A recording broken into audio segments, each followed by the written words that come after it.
Good morning, everyone. This is Shubi Chen from Holistic Healing Academy. Today, I wanted to take a brief, maybe 10 minutes to talk with you guys about, what did I say I was going to say? Life planning, coping with toxicities, healing strategies, and prioritization with our life. Hi, Joan. Good morning. Are you at work, Joan? Thank you so much for the thumbs up. Okay, so should I start? I should start. Just to begin, I wanted to let you guys know that yesterday was a really tough day for me. I was so this is I have this little bag right here. That that's actually my flashcards. Um, so these are the flashcards I have compiled and written, and these are the ones that I worked on, like constant conciliatory. I know what this means. At least I know what it means now. So anyway, I've been working on this. So strategizing. Um, just to start this conversation, I wanted to share with everyone my struggle of getting everything started again and going back to school.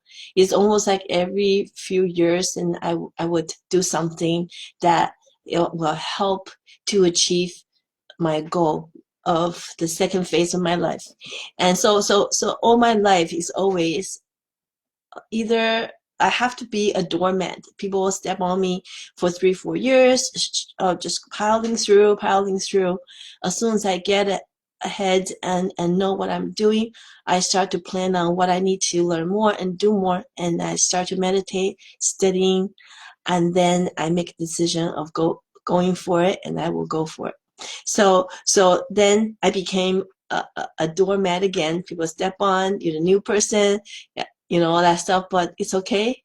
I don't really mind because I need to learn.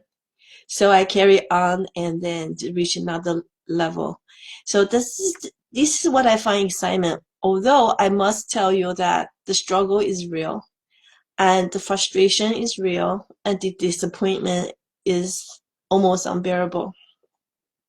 So just when I think I start to get a hang of it, I am at B, okay? And as I reaching C, and I was looking at what I learned 2 days ago, because if I skip a day not reviewing it, and I don't remember what I have learned 2 days ago.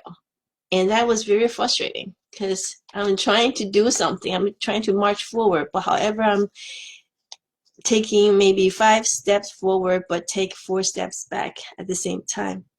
But I wanted to tell you what really inspired me.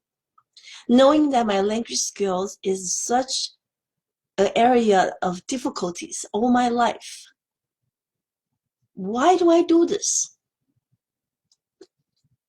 When I was at work as a strategist for the companies, and I heard a story, I was at the embassy and I saw these CEOs and all these people had meetings and everything. So one of them had a very important meeting in France. He didn't know French, so he was determined to pick up French, at least to a certain level, in the next 3 months before his business meeting. And he really just put his heart into it. He was a CEO, he put in, and he was able to be conversational, at least to a certain point when he arrived at France for his business deals. So that story has inspired me. So I'm going to give it a chance, just like many other languages I've tried. And I'm going to give it a chance, but I have to tell you that currently my GPA score for English is 0, which means I have nothing to lose. All I have is to gain. Anyway, so so that is quite encouraging. I just have to, so think about if this is your life and you wanted to get something done and you really couldn't get it done because all the kids, all the work, and something's in the way, the husband is not being nice, and you get brain fog. How are you gonna, what do you do to prioritize every day about what you're gonna do? Okay, first of all, what you want to achieve. Make a small goal, achievable goal. My achievable goal is from A to B, all the words, not all the words, but most important words, from A to B. After B is C, and all the way to Z.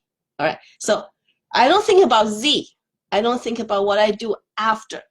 I focus on the A, and I focus on the A. How do I focus on the A? I strategize it. I print off the top 20 most commonly appearing words in GRE, the top 20.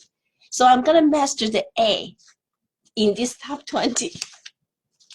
After the A's in top 20, I go to top 52. So I pick those words start with A in the top 52. So I got that covered. So small goals, right? That makes me happy. And the next, top 101. So top 101. And the next one is quite thick. It's about 10 times as much.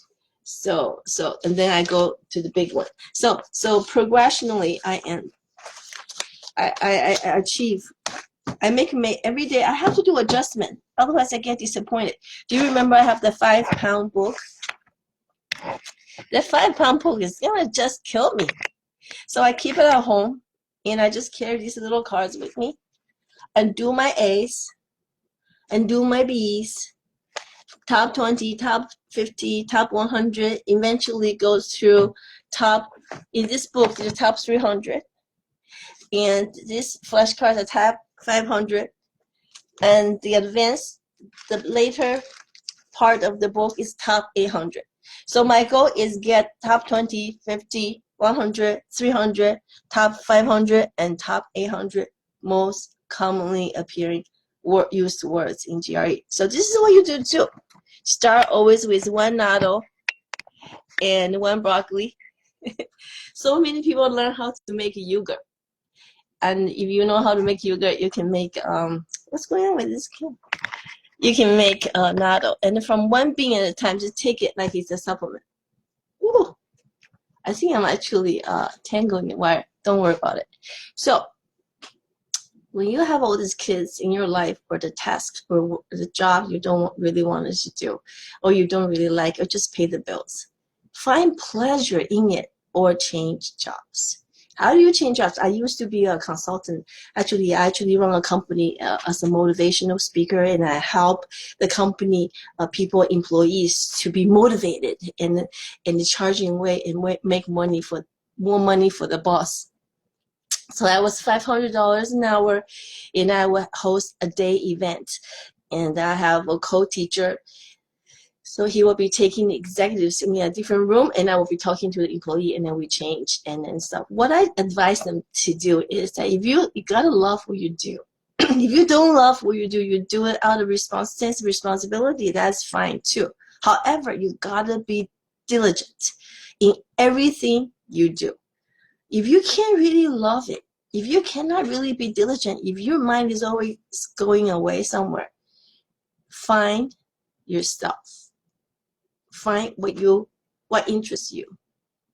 And if it's some reading, if it's an archery lesson, take archery lesson. If it's chess, take chess. If it's yoga, yoga. But don't take it passively as if I'm just going in there just kind of to get out of work and blah blah. That is very passive. This is what you want to do.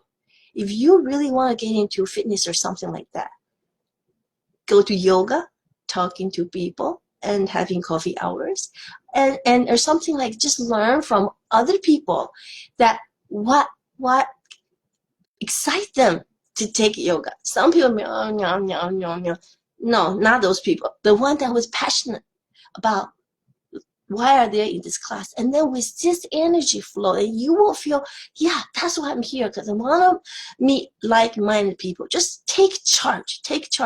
Find something. Some people say that I don't really know what I do, what I want to do, what I'm good at. Yes, you do. You just have to take some of the assessment tests, which is available online. If you have to take professionally, it's like over $3,000 to take those. I actually host those because I'm trained to do those things. I was.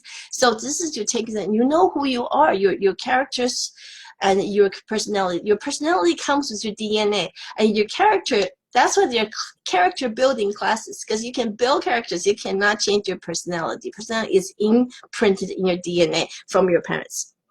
Well, however, you can actually do character building. So what you want to do is first take an assessment exam to see what kind of person you're: extrovert, introvert, intuitive, logic, blah, blah, blah, perceptive, big picture, small picture, details, black and white, all kinds of stuff. And then you kind of know where you are. And then if you have any discrepancies, so you just have to look at these groups of jobs is best for these group of people. Okay, so you print them all out and you look at them. I like this, I don't like this. Just kind of just cross out what you like, what you don't like. But if you like something and you look it up, what you like, and it says, for example, is if I'm ABC type, and it's the best for the teaching, expressive talking, working with people, but I really just wanted to be in the lab and work with nobody and as a lab rat. So you look up jobs that people you admire, successful in that industry. For example, like Einstein or something, lab rats or some, like people who work in the lab and alone, that kind of person, are looking at those people to see what make them successful. What kind of character trait? If the character trait is that they like to work alone, they don't really like to deal with people. People person, A, B, C, people person, and that obviously is not the kind of work I want to do. However, if real estate, a salesman, if that is one job that I want to do, but I look at who I talk to some of the people in that industry to see what make them successful, and then I come to the conclusion of the success factors of those jobs. For example, take a real estate broker as an example. They have to have a basic knowledge, which we'll call it technology know-how. Number two, they need to have people skills and understand their customers' needs. And number three, they have to be able to have connections, which is to have homes for sale and then reaching people, the buyers and things like that. So do I have the technology know-how? So I assess. It says I don't, but I can take classes and be certified for. Number two, do I have the, what is the second thing? What, people skills? What did I say? But anyway, so if I don't have the people skills, I can actually go to some of the classes or just networking. Just shadow one of these successful broker, and then just to see day-to-day life and how, just volunteer and work in the office, even, just go there, just see what's going on. Number three is networking. Okay, so then I start to have to go to those chambers of commerce or some kind of meeting, some business meeting. It's not even relevant to real estate, but they are the business people, the entrepreneurs, and when people start their business, they need four things. They need legal, they need real estate, they need IT, and they need financial. So those people who have those entrepreneurial meetings or successful business people meeting or some kind of connection, even outbound meeting or anything like that, you can actually go there and meet people and pass, just share. And then you, as a real estate agent, one of these people eventually become your clients. Am I right? So that's why you gotta set yourself, take the assessment test, it's free, and then look at the jobs that on the list is best for that kind of people, and then pick and choose what maybe I want to do, maybe I want to try that, and just take the top three most appealing ones, and then start to explore and look at the people who you admire and successful in that industry, and go from there. Map the journey that they have walked and see if you can create your own trail. And you know, you don't have to be the one, the trailblazer. You don't have to be the first one. You just have to follow what other people have done. So I wanted to quickly go over a few things that some of you get healthier, and then you start to change how you behave as a mom or as a wife, as a partner, as an employer, because now you don't want to take crap. And sometimes you have bad chi. You know, you need to work with the people in your life so they know what you're doing. And they just remember, what comes with that is they may mock you. They think that they think you follow a crack, which is me. That's correct. So first of all, they got it right. They're following a crack. Number two is you are getting better. However, you have to walk through the valley of all your toxins in order to rise on top of the mountain and see the sunrise.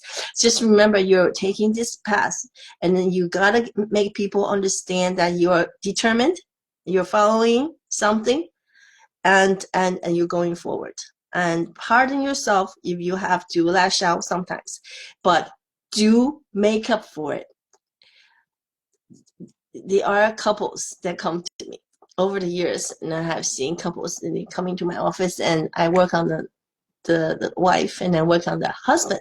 The husband have so many red marks all over the body, so bad. Some are even black, like the hips and stuff, like really bad. So I said, Michael, you need to rest. You need to detox, and you're holding negative emotions. I actually didn't say that. I said, what are these black marks about? Excuse me. And he says he was actually holding against his boss. So he held it all in. So I said, okay, it's released. And I talked to the wife who's there. I said, you know, your husband is carrying so much stress in his body, and he's actually excuse me, he's actually equally carrying the weight of the house. So I'm just saying, you know, when I say that, look at this mark, look at this, you know, he needs rest. So the husband usually are very almighty, getting everything done based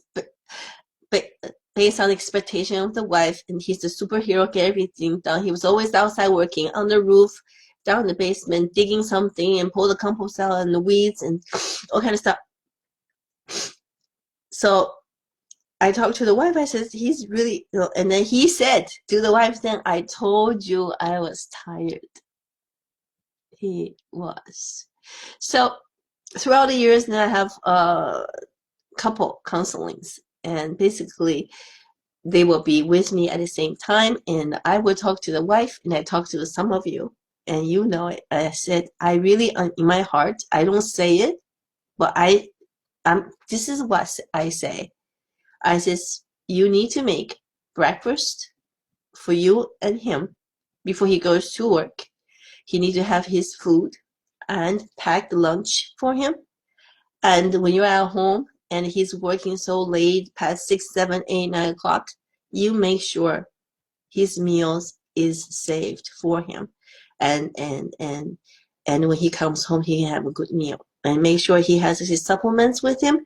Make sure you do whatever the Kobe enema, when you make it for yourself, you make some for him. When you make something. So usually the first reaction of the wife is, I don't want to do that. I just want to, I have enough to do for myself. I said, well, you cook for yourself as a slow oxidizer. Couldn't you just double the amount? When you make the drink for yourself, couldn't you just double the amount? It is okay for the husband to take the food to work and eat it cold. This is my food. It is my eggs and broccoli and some turnips. All right, so it's cold. I cooked it, but it's cold. It's okay. In Japan, we eat our lunchbox, it's always cold. It's fine. But you gotta make it for your husband, because he's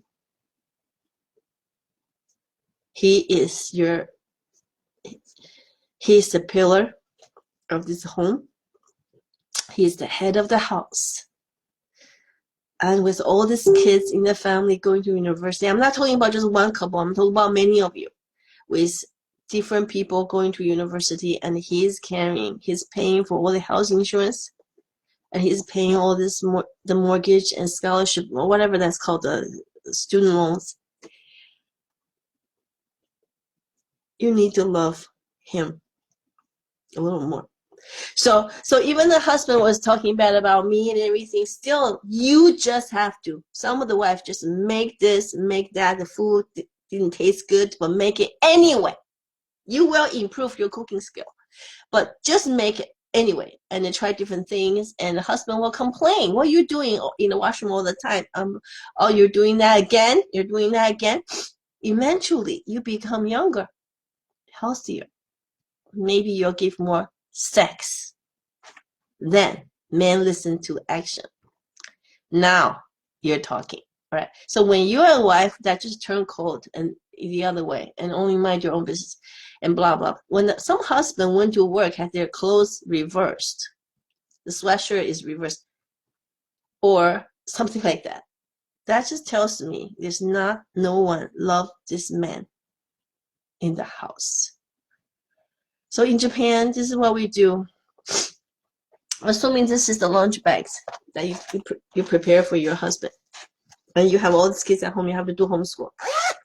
Before he left work, at the door, you kiss him, and you give the lunch bag, and that's just full of love. You don't even have to say I love you. You kiss, say goodbye, give the lunch bag. It's full of love and expectation, and this is what I want you to do. And the last thing I want to say is, if you feel you're always home and doing things that you're not so happy, I've seen quite a lot of you, and I understand that. Set a goal, like top 20, top 10, top 300 or something, and take a class. Think about it. There's so many online courses, and I have so many books, and I read. And I don't just read for pleasure or anything. I actually read for a purpose, because I love it. Okay, so I have the same book Dr. Berg had. The very first time I saw him years ago, that he showed this book and all these things. So of course, I went ahead and bought it. So when I watch YouTube video, whatever he was saying, do I just watch it la la la like that? No, I go into the book to verify what I was saying, just to read a little more. Well, so one time when I was doing gardening, when I first moved to New York, I started a garden. The garden was only a queen size bed, but I went to the library and then saw a book by Dick Raymond, and he lives in Vermont. Vermont is quite cold, it's just like in upstate New York. So if he could actually have a successful garden, I could. So I follow him. So my queen size garden, I make very tall trailing thing for the tall thing, and then gradually go down to the low thing and the companion plants. I bought hundreds, thousands of ladybugs, and I let them out. They disappeared. They all went to the neighbors. So I realized I have to first plant the plants that have small nectars that the ladybugs like. Then I can buy the ladybugs and let them go. Otherwise, they'll just go somewhere else. So I learned. What I do is I start something, I follow a master, and then I just go forward learning his ways, and study a little more. And then when I was at work in my office, whoever had some sales catalog, and they stopped by and see if I was interested, or I saw it on people's desk. It could be Avon, it could be Amway, whatever people had. If they ever asked me to take a look, I never said no. Think about this. Right now, there's so many online shopping. We order directly from Amazon so we can cut the middleman. Am I right? Right now, when you go to the shops, you look at the shelves, which I pay attention to the shelves. The shelves at the eye level, the merchants have to pay so much more for the shelf space. And the later lower and I always just bend over to see what's underneath the lowest one because I know they're poor.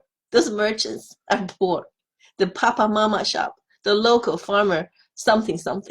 And they have one thing or two things, and they're like all the way to the bottom. And then I know who are the big farmers, have all these brands, and who actually are papa mama shops in one or two things down in the bottom. So then I realized that direct selling online, you're doing that every day. You just don't know it. You buy directly from Amazon or something to cut the middleman. The only thing, the difference is that you are a consumer and you are not the merchandise provider. So whoever come to me and they were working at IBM or you get paid very high, a high salary. However, some represent some networking company. I never say no because it's their dream, it's their passion, and I am a friend. Now the table had turned. I have joined Arbonne, and this talk is not about Arbonne. It could be anything. I want to tell you this thing to conclude today's conversation. I work at the corporate. Chucked away. They pay me so much too. Everybody was there every day pushing paper to get things done. We celebrated if we made $1 million at the end of the year. 2, 3 million. It was so great. If we didn't make that millions, we had to fire somebody. As a strategist, I was a think tank. I don't get fired, but I advise who is going to get fired. So I look at the performance, why we didn't make that millions. So is that the marketing manager? Is that sales manager? Is that blah, blah, blah? So when I joined Arbonne, I was looking at their monthly revenue. On top of me is only Tammy. Tammy, on top of her is Cassie. They both are regional managers. So and then above Cassie is Carol. That's the top. That's it. Nobody above her but God. There's nobody above her. So she's at the national level. So national, 2 regional, and then me. Every month, Carol's team generate $1.4 to $2.7 million. So our team alone generates $1.4 to $2.7 million a month because the product sells itself. All right, listen to me. I had to fire so-and-so and so-and-so and had that talk right at the new year saying that you don't need to come January anymore. We will pay you severance pay and the 2 months or something like that.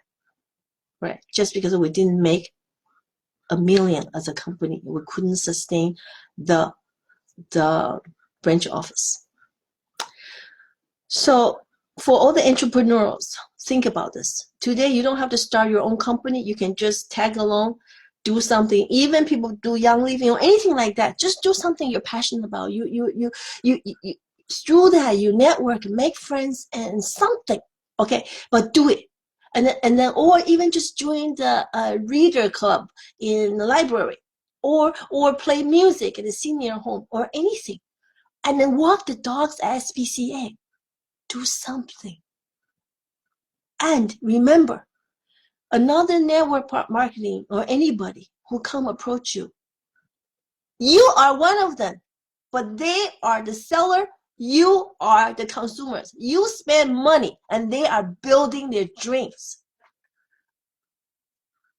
Think about if you are at their position, building your dreams, taking active steps, approaching somewhere. They set a goal. So just be encouraging and be encouraged. And if I can do from zero, GRE, I almost can cry, break down to tears that I'm so bad. but people say the UFM office, they say, oh, we understand people with your background and we will give some consideration. We understand. I know what they understand. I do, because I got 100 out of 100 of all my math and science tests, but my English test is 0. So average out, and I will probably just average score. But I've been living this country for so long, and I need to really get rid of this crutch of they understand. I don't need that free pass anymore. So if I can do this, you can actually start a knitting class and making hats or something that you like, because I almost cannot do what I do, but I am doing it. So think about me as a Forrest Gump. That's all, the only thing I am is Forrest Gump. I start with one step at a time and going forward, and you can do it too. And I want you to love each other, care for your children, love yourself. Do not buy things for all these people, which I used to do. Always buy. They have the best shoes and everything. I had to buy shoes. Not my size, because it's on sale. I want you to think. Generate your income, meet your friends, open up the door and see the world, and so you can get a pair of shoes that's comfortable. And then you love your children with confidence. You're not their slaves, you're their leader. This is what I would like to empower you to make changes and reprioritize your life and seek opportunities and be happy. That's one thing very important. We gotta be happy. So have a great day. I have to get back to my food, get back to my studying. Remember, the Forrest Gump is logging off now. So take care of yourself. Bye-bye.